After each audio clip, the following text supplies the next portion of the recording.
예, 극적으로 타결된 남북 고위 당국자 접촉은 북한의 최대 목표가 여전히 김정은 체제의 안정에 있다는 것을 재확인하는 계기가 됐다는 분석입니다.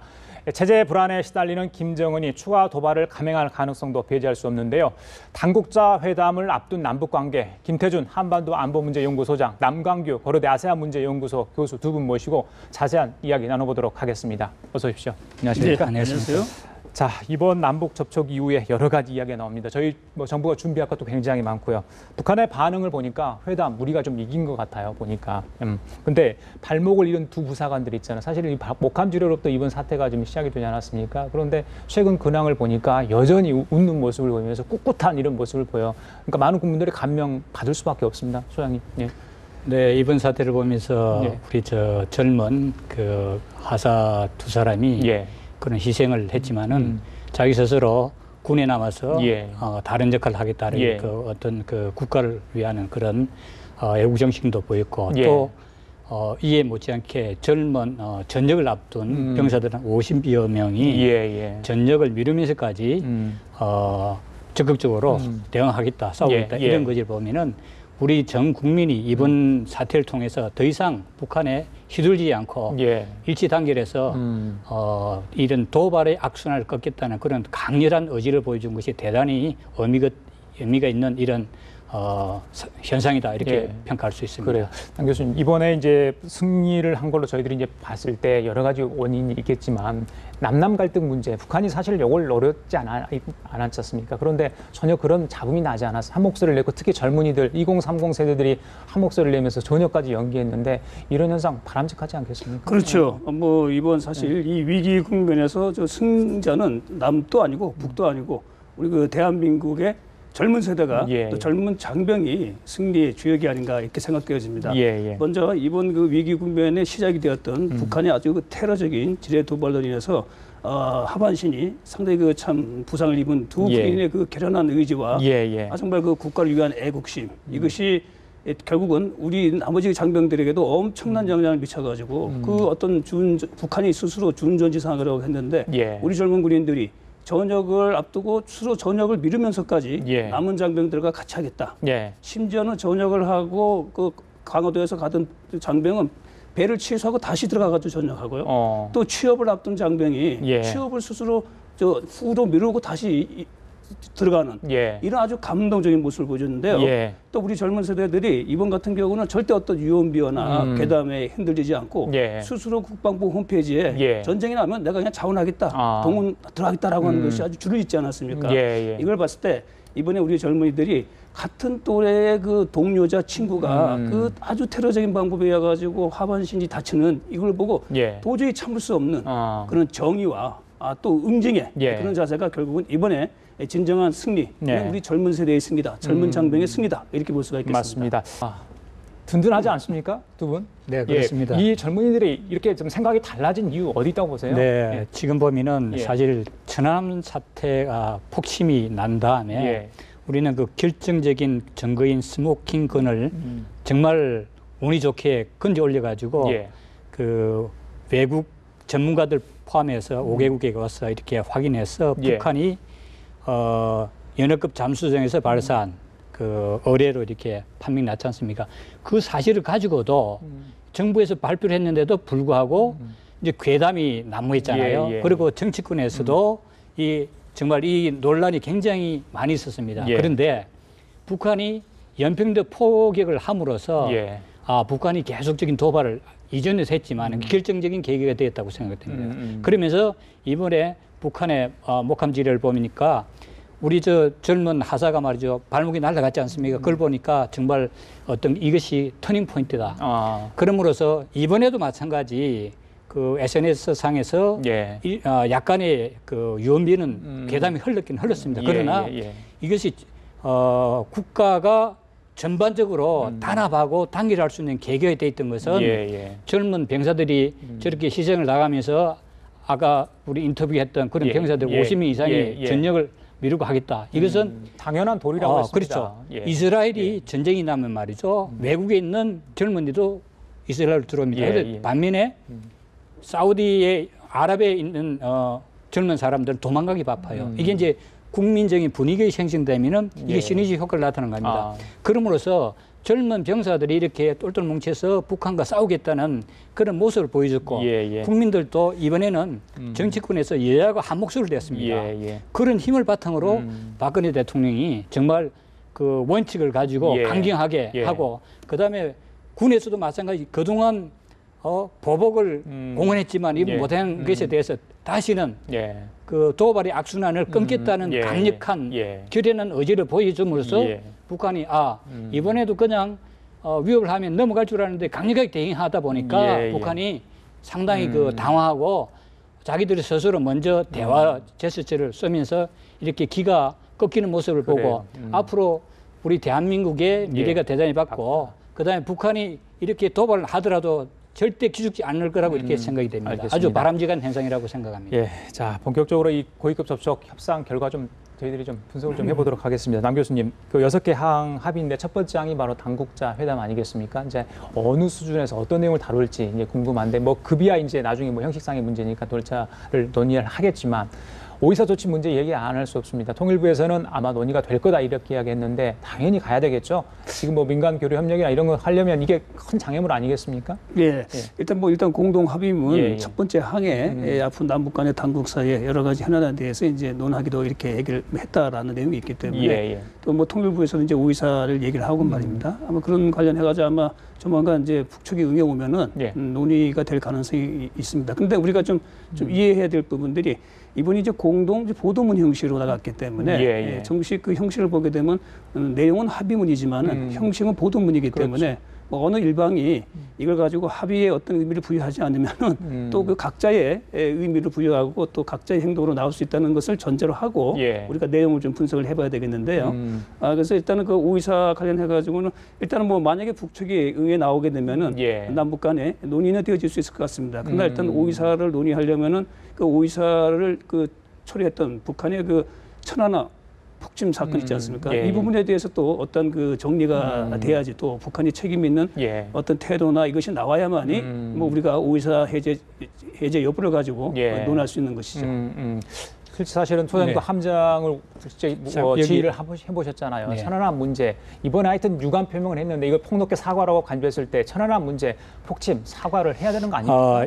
이 부분에 대해서 예, 제가 예. 조금 더 언급을 예, 하면은 그 남북 공동 보도문을 해서 첫 번째 말이죠. 예.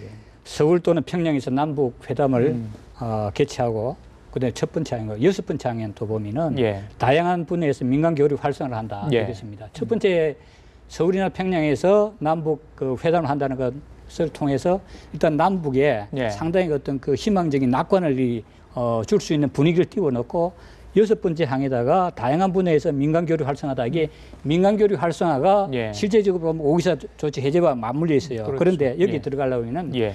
박근혜 대통령이 취임하면서 바로 드레스덴 구상, 즉 한반도 신뢰 구축 방안을 이렇게 하면서 예. 2년 반이 지났습니다 지금. 그런데 한반도 신뢰 방안 구축 방안이라는 게 그 내용을 들여다보면 첫 번째는 튼튼한 국방의 안보를 바탕으로 해서 신뢰가 형성된 다음에 그 다음에 남북 교류를 활성화한다는 거. 예. 그런데 지금 보면은 북한이 계속적인 도발을 했잖아요. 예. 그러면서 도발을 하면은 타협을 하고 이익을 받고 그 다음에 또 다시 파기하고 이런 예. 악순환을 반복했다는 예, 말이죠. 예, 그래서 예. 우리 측에서 보면은 비록 남북 고위급 회담을 했지만은 예. 신뢰 형성은 안 됐어요. 일단 합의를 했어요. 예. 하겠다고. 그런데 그래서 앞으로 보면은 오이사 조치는 지금 나와서 말하는 건 조금 성급하다. 아 그래요? 그래서 청와대에서도 마찬가지 어제 국회의원들하고 오찬을 하면서 그런 그 언급을 한 걸로 있습니다. 예. 이 신뢰 조치가 형성되면서 북한이 어느 정도 신뢰가 형성돼야지 예. 지금 오이사 조치를 행동한다면은 국민들이 말이죠. 오이사 조치에 대해서는 천안함에 대해서 예. 폭침에 대해서 분명한 책임을 느끼고 사과를 하고 예. 재발 방지를 하겠다. 그다음에 책임자 처벌까지 해야 들어가는 겁니다. 그것 때문에 2010년부터 여태까지 지금 이명박 정부, 박근혜 정부 이렇게 대북 그 어떤 대결 자세를 유지했는데 예. 이것을 쉽게 해결하면은 여태까지 했던 것이 물거품 가고 국민들이 이해할 수 없는 그런 상황이기 때문에 앞으로 신뢰가 형성돼야 진전이 가능하다 이렇게 쉬운 문제는 분명히 아닌데 남 교수님 오이사 조치, 금강산 관광 문제, 또 개성공단 이게 이제 소위 말해서 돈줄 아니겠습니까? 북한 쪽에서는 그래서 일단 개성공단은 가동 중이니까요. 금강산 관광 문제 이번에는 요구를 하지 않았다고 뭐 잠깐 언급은 됐다고 하는데. 진짜 이게 구체화될 것 같고 오이사 조치 문제도 나와야 되는데 북한 강력하게 계속 요구를 할 것 같아요. 협상 테이블 나올 때마다. 예.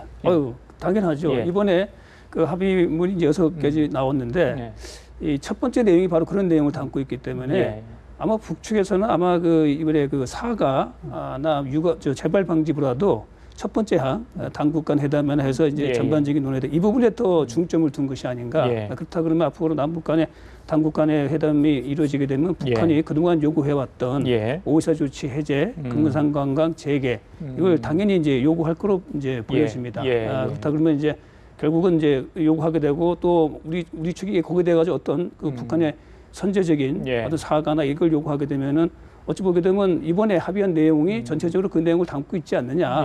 뭐 이런 의미로 북측에서 사실상 사과한 것으로 하고 우리에게 그런 걸 이제 요구할 가능성이 높게 되면 또 우리 입장으로는 또 곤란해질 수가 있습니다. 왜냐하면 이 내용이 했기 때문에 또 이 끝에 가가지고 6부분의 민간 교류를 활성화하기도 하였다 하는 부분은 북한이 좀 그동안 주장해왔던 부분이거든요. 남북 간의 어떤 민간의 교류가 활성화되지 않은 것은 남측이 오이사 조치를 해가지고 남북 간에 이것이 중단됐기 때문에 발생한 것이다 이렇게 했기 때문에 오히려 북한이 이번에 합의한 내용을 근거로 해가지고 오이사 조치의 해제의 정당성을 가지고 우리 측에게 요구하거나 압박할 가능성이 상대적으로 높지 않은가 그렇게 보여집니다. 자, 수사님 아까 전에 이제 신뢰 얘기를 했는데 북한이 이렇게 합의까지 했는데 그럼에도 불구하고 불안합니다. 언제 어깃장을 놓을지 모르지 않습니까? 이산가족 상봉 문제, 물론 여러 가지 뭐 전제 조건을 저희들이 요구를 할 수 있겠지만 10월 10일 당 창건 기념일 그 무렵에 또 뭐 도발하지 않을까 이런 걸 우려하는 분들이 많던데 어떻게 예상하세요? 북한의 여태까지 그 행동을 보면은 우리가 다음의 행동을 예측하기 가능하다고 이렇게 판단됩니다. 북한은 일관되게 체제 유지라는 목표와 그 체제 유지를 위해서 필요한 것들을 확보하기 위한 경제적, 군사적 뭐 협상에서 유엔 위시든 이런 것들을 하기 위해서 언제든지 약속을 뒤집고 무력을 시위하고 도발하고 해왔기 때문에 이번 마찬가지 10월 12일 노동절 당 창건 70주년 기념을 맞이해서 미사일이라든가 뭐 여러 가지 무력 시위를 할 가능성 충분히 있다고 생각이 됩니다. 그래요. 남 교수님 이번에 항에 들어있는 비정상적인 사태에 발생하지 않는 한 이 부분이 있잖아요. 그 비정상적인 사태를 어느 정도 용인을 할 것인가. 그러니까 뭐 이산가족 상봉에 대해서 딴지를 나서 문제가 생기면 저희들이 척성기 방송을 들을 것인가. 그 부분이 있잖아요. 아니면 무력 도발에 대해서 이야기하는 건지 그 부분을 가장 궁금해하는 분이 많던데 그걸 두 분 좀 여쭙고 싶어요, 사실은. 그 부분은 상당히 사실 좀 내용이 좀 사실 모호하고 뭐 제가 보더라도 이게 어떤 경우는 이게 적용되어지는가 하는 부분이 좀 모호한데 아마 제가 추측하건대 회담 과정에서 가장 오랜 시간을 끌었던 것이 두 번째 항하고 세 번째 항 때문에 뭐 무박 사이까지 간 걸로 보여지는데요. 그 세 번째 항의 비정상적인 상황 이건 아마 북측이 뭐 우리의 좀 그걸 들어서 확인시켜준 내용 같아요. 그건 이제 우리의 의사가 반영된 거다라고 봤을 때 그리고 아마 제가 봐가지고 우리 측에서는 아마 그 통일부 장관께서 이 내용을 가지고 좀 명기하는데 역할을 했을 것으로 좀 보여지거든요. 그리고 또 근데 김 장관 같은 경우는 영구적으로 중단한다는 걸 요구했다가 안 맞아가지고 오랫동안 옥신각신했는 거로 지금 보도상으로 나타나고 있습니다. 그렇게 보게 되면 결국은 비정상적인 것은 이제 끝에 가가지고 우리 측에서 제시해서 김양건이 뭐 그 정도에서 그냥 그러면 받아주겠다라고 해가지고 했는데 우리는 이제 이것이 북한이 어떤 뭐 도발을 하게 되면은 언제든지 할 수 있다라고 이렇게 해석을 하지만 북한 입장에서는 학생기를 중단한 건 사실 아닙니까? 내용은 그건 명확하기 때문에 다시 학생기를 재개하는 것은 북한에 대한 도발이다 이렇게 주장할 수 있죠. 그리고 앞에 비정상적인 상황에 대해서는 북측에서는 이건 여러 가지 다의적인 해석이 있기 때문에 북측이 어떤 뭐 도발을 하더라도 이거는 도발이 아니다라고 할 수도 있고 그래서 북측이 명확한 거는 학생기 방송을 끊는다는 내용은 명확히 들어가 있지 않습니까? 보이는 거. 그러나 비상적인 사태라는 것은 이 상황이나 예. 요건에 따라 가지고 다이적으로 해석되어질 수 있기 때문에 그 부분에서는 또 논란이 생길 수가 있겠죠. 예, 소장님. 네, 이 그 재발 방지를 하기 위한 그 확답을 해라. 이런 과정에 문구를 역차 말자 하다가 결국은 뭐냐면 비정상적인 사태가 발생하면으로 들어갔거든요. 그러면 뭐냐면 자, 이번 사건이 목함지뢰예요.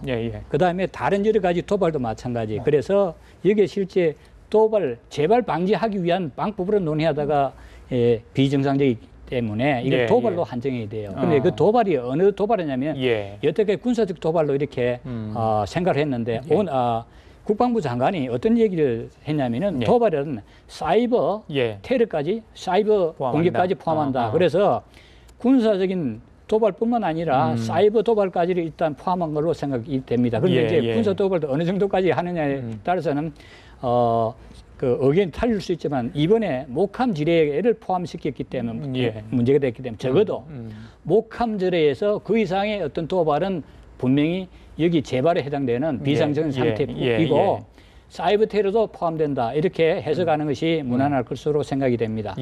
알겠습니다. 자, 서두르지는 않되 우리가 얻을 수 있는 것 충분히 좀 얻었으면 좋겠다 이런 생각을 해보겠습니다. 자, 지금까지 김태준 한반도 안보문제연구소장, 남강규 고려대 아세안문제연구소 교수 두 분과 함께 얘기 나눠봤습니다. 말씀 감사합니다. 감사합니다.